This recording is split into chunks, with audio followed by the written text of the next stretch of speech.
Good morning everybody everyone. कैसे हैं आप सभी लोग? बढ़िया, हम भी बढ़िया। उम्मीद है सभी स्वस्थ होंगे। और आज लेकर आए हैं हम आप लोगों के सामने एक टॉपिक था अपना, जो स्कंदन या उसी को अपक्षेपण बोलते हैं या फिर उसी को उड्डयन बोलते हैं। ठीक, तो इस टॉपिक के बारे में आज हम पढ़ेंगे। ठीक है, तो इसमें सबसे पहले जो कोलाइडी कणों पर समान आवेश होने के कारण वे एक दूसरे को प्रकाशित करते हैं। क्या करते हैं? प्रकाशित करते हैं। ठीक, और जिसके कारण समान रूप से वितरित रहते हैं। भाई समान रूप से वितरित होंगे जब तो वे प्रकाशित करते हैं, अर्थात कोलाइडी विलयन स्थायी होता है। ये तो सभी को पता था। ठीक, इसके बाद जब इन कोलाइडी कणों का आवेश किसी विधि द्वारा समाप्त हो जाता है, मतलब जो आवेश होते हैं वो क्या हो जाए? उदासीन हो जाए। मतलब इसमें ये उदासीन हो जाते हैं, तो इनके बीच का प्रतिकर्षण बल भी क्या हो जाता है? समाप्त हो जाता है। मतलब उनकी टक्कर होने की क्षमता समाप्त हो जाती है। जो उनके कोलाइडी कणों की टक्कर होने की क्षमता समाप्त हो जाती है। अतः ये आपस में जुड़कर गुच्छे या समूह बनाने लगते हैं। इसके बाद इन बड़े पुंज पर गुरुत्वाकर्षण बल कार्य करता है, जिसके कारण ये विलयन से अलग होकर वर्तन की तल्ली में बैठ जाते हैं। मतलब पीपीटी बनाकर वो नीचे बैठ जाते हैं या फिर वो नीचे जम जाते हैं। ठीक, यह घटना स्कंदन कहलाती है। मतलब सीधा सा है, आपने देखा होगा कि जब आप कपड़े धोते हो तो उसमें से क्या होता है? वो स्कंदन हो जाता है, मैल का स्कंदन हो जाता है, और वो मैल कहाँ जाके बैठ जाता है? नीचे तल्ली में बैठ जाता है। उसी को हम कहते हैं स्कंदन की प्रक्रिया।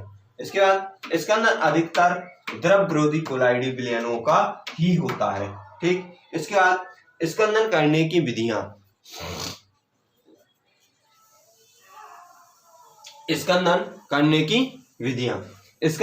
की विधियों में सबसे पहली विधि हम पढ़ेंगे विद्युत कण संचलन के द्वारा। मतलब ऐसे मतलब सीधा सीधा अगर हम आपसे कहें कि इससे पहले हमने जो विद्युत कण संचलन आपको पढ़ाया था उसमें भी हमने आपको कोलाइडी विलयनों के जो आवेशित कण होते हैं वो क्या होते हैं? एक जो इलेक्ट्रॉनों के जस्ट अपोजिट डायरेक्शन में क्या करते हैं? वो मूव करते हैं। मतलब देखो इसमें देखते हैं विद्युत कण संचलन के द्वारा भी कोलाइडी कण विपरीत आवेशित इलेक्ट्रोडों पर जाकर स्कंदित हो जाते हैं। वही बात आ गई है, मतलब वो विपरीत आवेशित की तरफ जाकर एकत्रित गुच्छों के रूप में चिपक जाएंगे। इसके बाद है उबाल कर। दूसरा मेथड है उबाल कर।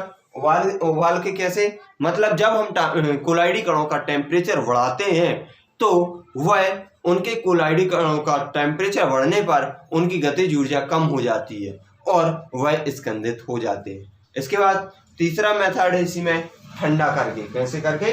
ठंडा करके। मतलब कोलाइडी कणों को ठंडा करके।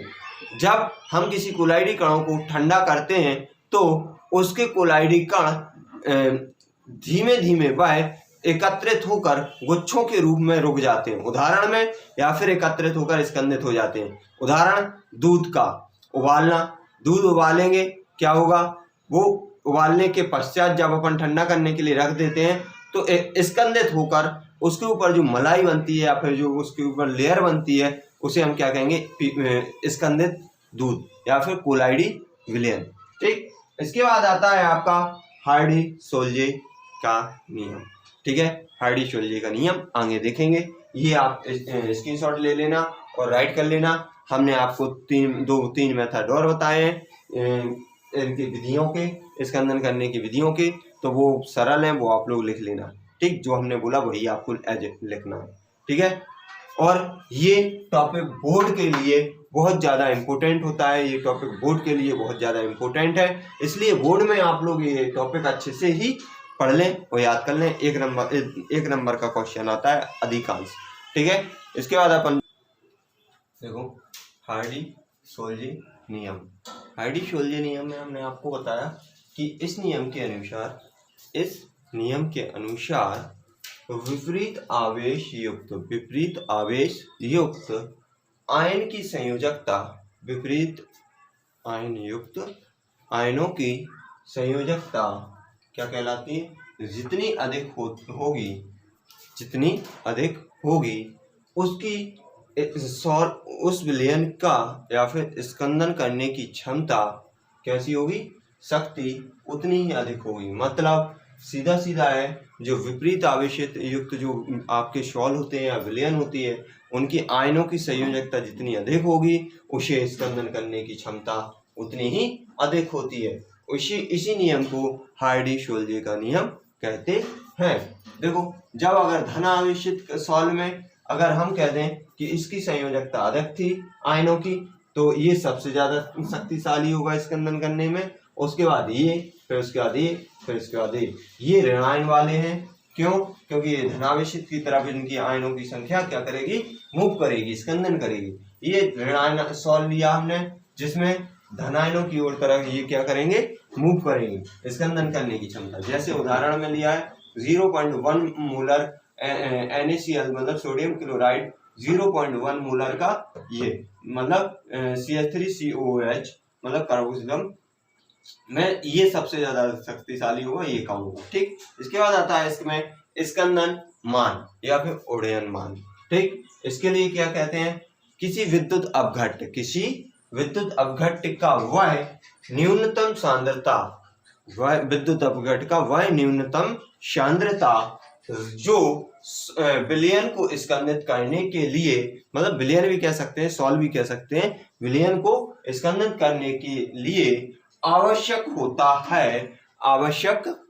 है, उसे हम क्या कहते हैं? उसका स्कंदन मान या फिर उड्डयन मान कहते हैं। और स्कंदन मान डायरेक्ट प्रोपोर्शनल 1 स्कंदन क्षमता। ठीक, इसी प्रकार है स्वर्ण संख्या या फिर गोल्ड नंबर। स्वर्ण संख्या या फिर गोल्ड नंबर, इसमें क्या कहते हैं? किसी रक्षिकुलाइड का स्वर्णक उसकी मिलीग्राम में यह मात्रा है। किसमें? मिलीग्राम में। किसमें? मिलीग्राम में, मतलब किसी गोल्ड की।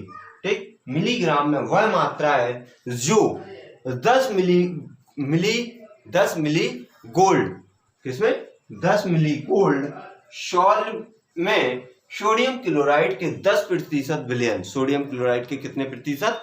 10% विलयन का 1 मिली मिलाने पर, कितना? 1 मिली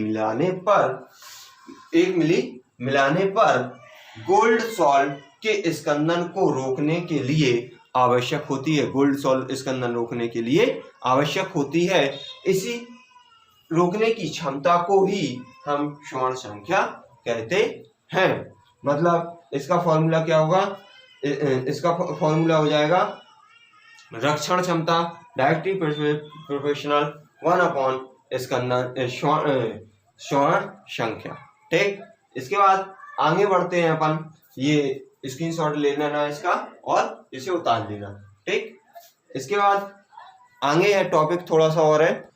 देखो, इसका रक्षण क्षमता डायरेक्टिव प्रोपोर्शनल 1 स्वर्ण संख्या होता है। ठीक, अब स्वर्ण संख्या का मान कम होने पर रक्षिकुलाइड की रक्षण क्षमता भी अधिक होती है। ठीक है, ध्यान रखना इस चीज को, रक्षण क्षमता अधिक हो जाती है। ठीक है, ध्यान रखना। ठीक, इसके बाद द्रव्य स्नेही सॉल्व, ये इतने सॉल्व है, इनकी जिनकी स्वर्ण संख्या कितनी है?